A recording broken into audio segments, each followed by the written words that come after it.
புதுச்சேரியை சேர்ந்தவர் செல்வராணி. இவரது தந்தை இந்து ஆதி திராவிடர், தாய் கிறிஸ்தவ மதத்தை சேர்ந்தவர். செல்வராணியும் சர்ச்சில் ஞானஸ்தானம் பெற்றவர்.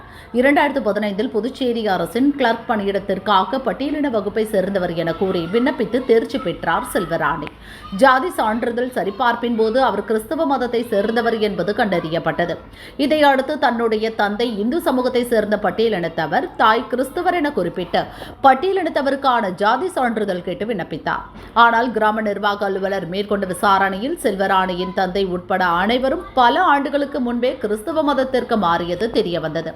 அதனால் செல்வராணிக்கு பட்டியலினத்தவருக்கான சான்றிதழ் கொடுக்க முடியாது என கிராம நிர்வாக அலுவலர் மறுத்துவிட்டார். இதையடுத்து செல்வராணியின் கிளர்க் பணியிடத்திற்கான விண்ணப்பத்தை புதுச்சேரி அரசு அதிகாரிகள் நிராகரித்தனர். இதை எதிர்த்து அவர் சென்னை ஹைகோர்ட்டில் வழக்கு தொடர்ந்தார். மனுவை விசாரித்த கோர்ட், மனுதாரர் சிறு வயதிலிருந்து கிறிஸ்தவ மதத்தின் மீது பற்று கொண்டவராக இருந்திருக்கிறார். சர்ச் பிரார்த்தனைகளில் பங்கேற்று கிறிஸ்தவ மதத்தை பின்பற்றி வந்திருக்கிறார் என்பது அரசு தரப்பில் தெளிவுபடுத்தப்பட்டு இருக்கிறது. இடஒதுக்கீடு சலுகைகளை பெறுவதற்காக மதம் மாறுபவர்களுக்கு இதுபோல ஜாதி சான்றிதழ் வழங்க முடியாது என கூறியது. செல்வராணி தொடர்ந்த வழக்கை ஹைகோர்ட் தள்ளுபடி செய்தது. இந்த உத்தரவை எதிர்த்து அவர் சுப்ரீம் கோர்ட்டில் மேல்முறையீடு செய்தார். வழக்கு சுப்ரீம் கோர்ட் நீதிபதிகள் பங்கஜ் மிட்டல், மகாதேவன் அடங்கிய அமர்வில் விசாரணைக்கு வந்தது. செல்வராணியின் தந்தை இந்து பட்டியலின வகுப்பை சேர்ந்தவர் என்றாலும் அதன் பிறகு கிறிஸ்தவ மதத்திற்கு மாறியிருக்கிறார். அவரின் மனைவியும் கிறிஸ்தவர் என்பதால் மனுதாரருக்கு சிறு வயதிலேயே ஞானஸ்தானம் கொடுக்கப்பட்டு கிறிஸ்தவராகவே வளர்ந்திருக்கிறார்.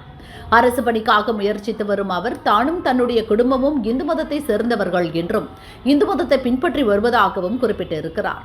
ஆனால் அவர் கூறுவதை ஏற்க முடியாது. இந்த வழக்கில் அரசு தரப்பில் தாக்கல் செய்யப்பட்டு இருக்கும் அனைத்து ஆதாரங்களின் அடிப்படையில் மனுதாரர் பிறப்பு, வளர்ப்பு அனைத்தும் கிறிஸ்தவ முறைப்படியே இருந்துள்ளது.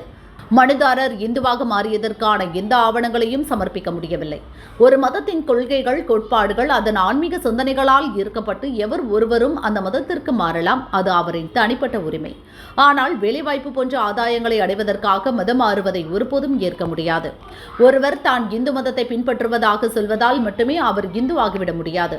இத்தனை ஆண்டுகளாக கிறிஸ்தவராக இருந்துவிட்டு இப்போது இடஒதுக்கீடு பலனை அடைவதற்காக இந்துவாக வாழ்வதாக கூறுவது இடஒதுக்கீடு வழங்குவதன் நோக்கத்தையே முறியடித்துவிடும். பின்தங்கிய நிலையில் உள்ளவர்களை உயர்த்த வேண்டும் என்ற நோக்கத்தின் அடிப்படையில் தான் இடஒதுக்கீடு வழங்கப்படுகிறது. எனவே அதை பெறுவதற்காக மதம் மாறியதாக கூறுவது அரசியல் அமைப்பை மோசடி செய்வதாகவே அமையும்.